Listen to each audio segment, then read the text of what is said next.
பெரியவாச்சரணம் தெய்வத்தின் குரல் முதல் பாகம் சாப்டர் 9 பக்தி என்ற தலைப்பில் ஆலயமும் ஆஸ்பத்திரியும். மனிதர்களுக்கு சேவை செய்வதே பகவானுக்கு செய்கிற பூஜை. தனியாக பகவத் தியானம் பூஜை எதுவும் வேண்டாம் என்று சொல்பவர்கள் இருக்கிறார்கள். இவர்களில் சிலர் கோயில்கள் முதலிய வழிபாட்டிடங்கள் வேண்டியதில்லை என்றும் அவற்றை வைத்தியசாலைகளாகவும் பள்ளிக்கூடங்களாகவும் மாற்றிவிட வேண்டும் என்றும் சொல்கிறார்கள். மனிதர்களுக்கு ஆறுதல் தருவது, நோய் பிணி போக்குவது, கல்வி அறிவு தருவது எல்லாம் பரம உத்தமமான பணிதான்.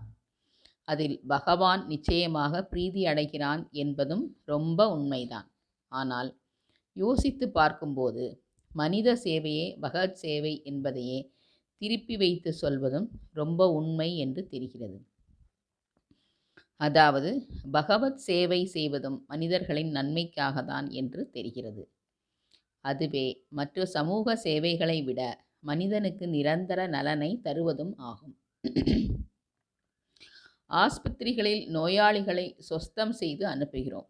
அப்புறம் அவர்கள் நல்லவர்களாக வாழ வேண்டாமா? லோகத்துக்கு கெடுதல் செய்கிறவர்களாகவும் தங்களுக்கே அனர்த்தம் செய்து கொள்பவர்களாகவும் அவர்கள் இருந்தால் அவர்களையே சொஸ்தப்படுத்தியதன் பயனை நாம் அடைய முடியுமா? புத்தி கோளாறு உள்ளதாக சொல்லப்படும் பலரை என்னிடம் அழைத்து வந்து சொஸ்தப்படுத்த வேண்டும் என்று கேட்கிற போது நான் இந்த ரீதியில்தான் உள்ளுக்குள் நினைத்து கொள்வேன். அதை அப்போது அவர்களிடம் சொன்னால் என்னிடம் ஆறுதல் தேடி வருகிறவர்களுக்கு மனசு கஷ்டப்படும். அதனால் சொல்வதில்லை. இப்போது பொதுவாக சொல்கிறேன். புத்தி பூர்வமாக ஒரு தவற்றை செய்தால்தான் அது பாபமாகிறது. ஆனபடியால் புத்தி தங்கள் வசத்திலேயே இல்லாமல் சித்த பிரம்மம் பிடித்தவர்கள் செய்கிற எந்த செயலிலும் பாபம் இல்லை. ஏதோ பூர்வ பாபத்துக்காக அவர்கள் இப்படி இருக்கிறார்கள். ஆனால் இப்போது அவர்களுக்கு பாபம் இல்லை. நாம் உள்ளொன்று வைத்து புறமொன்று பேசுவது போல் சித்த பிரம்மை பிடித்தவர்கள் பேசுவதில்லை.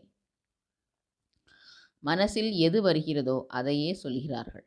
ஏன் இவர்களையும் சொஸ்தப்படுத்துவது என்கிற பெயரில் மற்றவர்களைப் போல் ஆக்கி இவர்களுக்கு பாபம் சேரும்படியாக பண்ண வேண்டும் என்று எனக்கு தோன்றுவதுண்டு. ஆஸ்பத்திரி வைத்து உடல் வியாதியை தீர்ப்பது போதாது. நோயாளிகளது மனசில் கெட்ட எண்ணங்கள் என்ற வியாதி இல்லாமல் செய்வதே அதைவிட முக்கியம். இவ்வாறே தான் பள்ளிக்கூடம் வைத்து படிப்பை விருத்தி செய்கிறோம். படித்து வெளிவந்தவர்கள் யோக்கியர்களாக இல்லாவிட்டால் பள்ளிக்கூடம் வைத்த பயன் நமக்கு ஏது? பக்தி, கட்டுப்பாடு, தியாகம் முதலானதுகள் இல்லாமல் படிப்பால் வெறும் புத்தியை மட்டும் வளர்த்து கொண்டால் சாதுரியமாக அயோக்கியத்தனங்கள் செய்தும் தப்பித்து கொள்வதற்குந்தான் வழியாகிறது. வித்யாசாலையோடும் வைத்தியசாலையோடும் மனுஷனின் வாழ்வு முடிந்து விடுகிறதில்லை. அவன் நல்லவனாக இருக்க வேண்டும் என்பதுதான் லட்சியம்.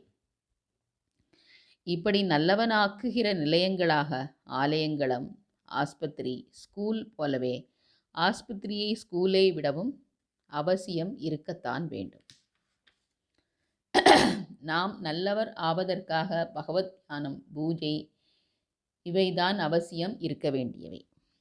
மனிதனின் உடம்புக்கு ஆரோக்கியம் தருவது, புத்திக்கு படிப்பு தருவது, அவனுடைய தரித்திரத்தை நீக்கி செல்வ சுபீட்சம் தருவது எல்லாவற்றையும் விட அவனை பகவானிடம் சேர்ப்பதே பேருபகாரம்.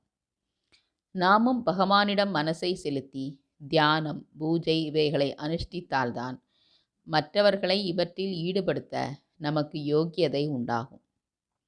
அப்போதுதான் நாம் செய்கிற பரோபகாரம் சக்தியோடு பலன் தரும். மனிதனையே தெய்வமாக நினைத்து அவனுக்கு சேவை செய்வது ஸ்லாக்கியம்தான். ஆனால் நாம் அப்படி நினைப்பதோடு நிற்காமல் அவனே உண்மையாக தன் தெய்வீகத்தை கொஞ்சமாவது தெரிந்து கொள்ள நாம் ஆலயங்களை அவசியம் பேண வேண்டும். நல்லவனாவதற்கு பக்தி தேவையில்லை என்று ஒரு வாதம். ஆனாலும் நடைமுறையில் பலவிதமான சுயநல ஆசைகளால் ஆட்டி வைக்கப்படுகிற ஜீவனை பரிசுத்தப்படுத்துவதற்கு பக்தியை போன்ற சாதனம் வேறு இல்லவே இல்லை. பகவான் என்று ஒன்று சர்வசாட்சியாகவும் சர்வசக்தனாகவும் இருந்து கொண்டு நம் கர்மங்களுக்கு பலன் தருகிறான் என்ற பயபக்தி உணர்ச்சிதான் யுக யுகாந்திரமாக மனிதனை தர்ம மார்க்கத்தில் நிறுத்துவதற்கு பெரிய ஊன்றுகோலாக இருந்து வந்திருக்கிறது. பக்தியின் லட்சியம் நல்லவனாக ஆக்குவது மட்டுமல்ல, நமக்கு காரணமான சக்தியை தெரிந்து கொண்டு அதற்கும் நமக்கும் பேதமில்லை என்ற பரம ஞானத்தை அடைந்து சம்சார சுழலிலிருந்தே தப்புவதே பக்தியின் லட்சியம். அதோடு வெளி உலகத்துக்கு நல்லவனாக நடக்கவும் கூட அதுவே வேறெந்த உபாயத்தையும் விட மிகுந்த சக்தியுடன் உதவி புரிகிறது. கோபுரம் கட்டி எல்லார் கண்களிலும் பட வைத்து பகவானை ஞாபகமூட்டுவதை விட பெரிய சமூக சேவை இல்லை. பெரிவா சரணம்.